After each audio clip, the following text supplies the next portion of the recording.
जय श्री राम। दोस्तों कबीर जी का एक दोहा है कि सात समुंदर की मसी करो, लेखनी सब बन राई, धरती सब कागज करो, हरि गुण लिखा ना जाई।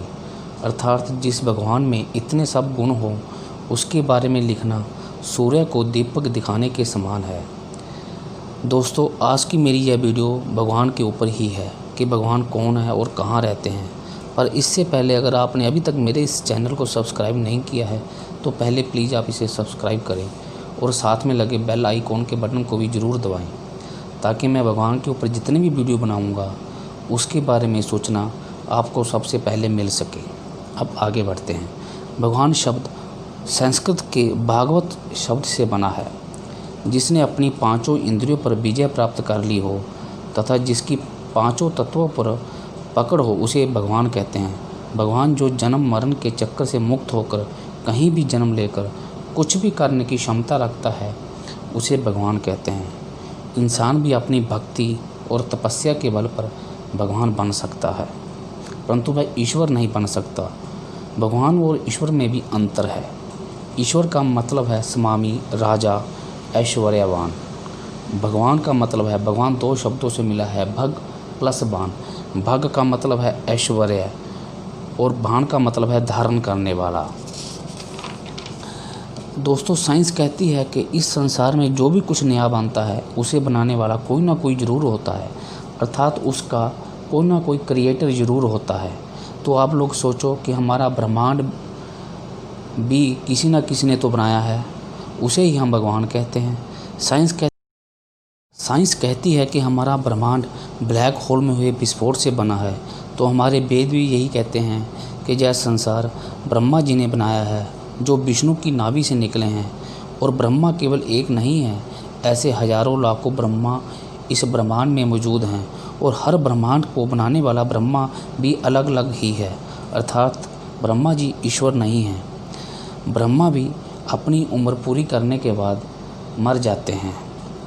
पर अब सवाल यहाँ उठता है कि आखिर ब्रह्मा जी की आयु कितनी है। तो श्री कृष्ण जी ने कुरुक्षेत्र में अर्जुन को ज्ञान देते हुए कहा है, सहस्रयुग अहर यद ब्रह्मांडो बिंदु। अर्थात ब्रह्मा जी का एक दिन हमारे 1000 चतुर्योगी के बराबर है। और एक चतुर्योगी में 4 युग होते हैं, सतयुग, त्रेता युग, द्वापर युग और कलयुग। सतयुग में होते हैं 17,28,000 साल, त्रेता युग में होते हैं 12,96,000 साल, द्वापर युग में होते हैं 8,64,000 साल और कलयुग में होते हैं 4,32,000 साल।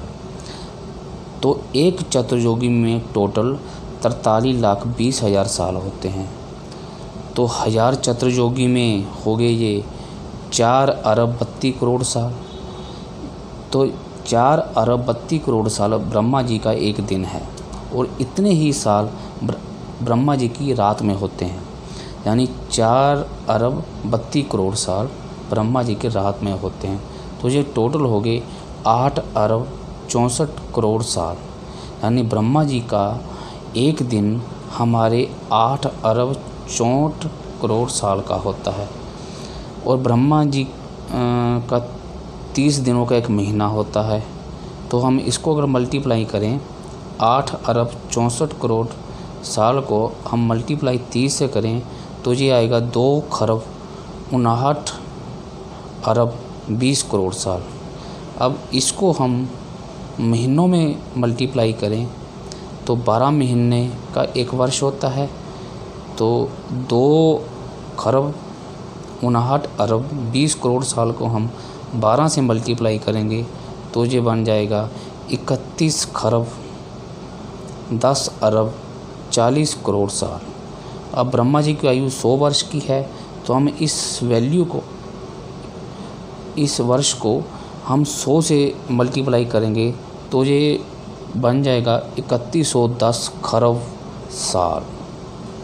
या दूसरे तरीके से हम ये कह सकते हैं कि ब्रह्मा जी की जो आयु है वो 7 करोड़ 20 लाख चतुर्योगी के बराबर है। तो ब्रह्मा जी की इतनी आयु होती है। हमारे लोक में और ब्रह्मा जी के लोक में समय का फ़र्क है। ठीक वैसे ही जैसे हमारे वैज्ञानिकों के अनुसार हमारी धरती पर एक साल में 365 दिन होते हैं और मंगल ग्रह पर एक साल में 687 दिन होते हैं। ब्रह्मा जी को हम भगवान तो कह सकते हैं, पर वो भी ईश्वर नहीं है, क्योंकि ब्रह्मा जी भी अपनी 100 साल की उम्र पूरी करने के बाद मर जाते हैं। दोस्तों, अगली वीडियो में आपको बताऊंगा कि भगवान विष्णु की आयु कितनी है और वो कहाँ रहते हैं और कितने साल तक रहते हैं। आपको जो मेरी वीडियो कैसी लगी, अगर अच्छी लगी तो प्लीज़ आप इसे लाइक, शेयर और कमेंट कर ज़रूर बताइएगा। धन्यवाद।